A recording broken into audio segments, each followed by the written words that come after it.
আর কোনো ভাই বোনের নিরাপত্তা নেই। আমাদের ওনারা অনেক হুমকি টমকি দিতেছে মারার জন্য, মামলা ওঠানোর জন্য।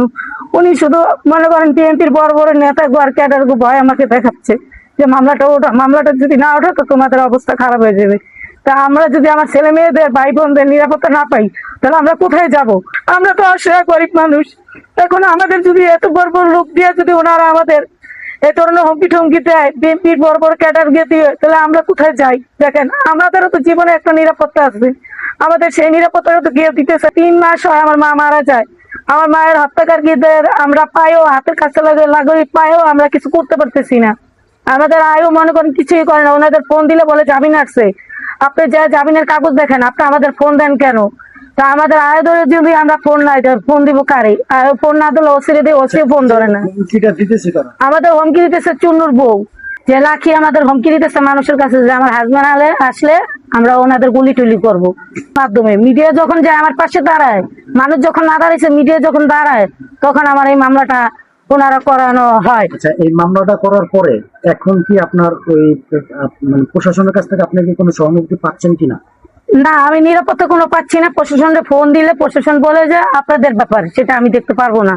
তা আমি বললাম দেখেন স্যার, ওইখানে আসামি আসেন। ওনারা বলে যে আপনি ধরে দিবেন।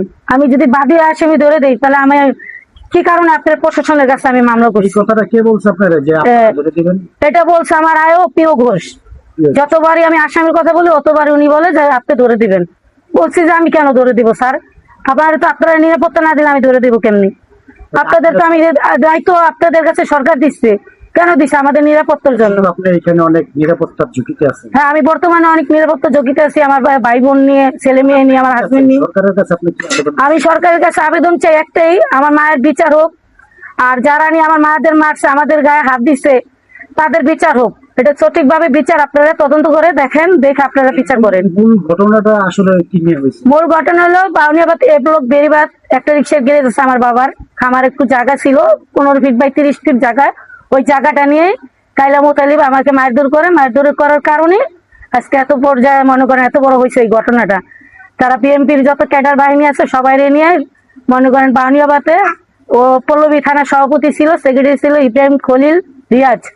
ওনারা দল বা মনে করেন সন্ত্রাস বাহিনী নিয়ে আমাদের ঘরে হামলা দেয়, 1 থেকে 150 লোক নিয়ে হামলা দেয়। আপনার মা মারা গেছে কার বাড়িতে?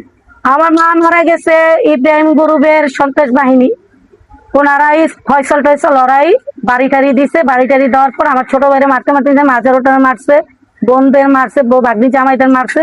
মারধর করে ওনারা আবার আমার কর্মীটোলা হাসপাতালে আটক করে আমার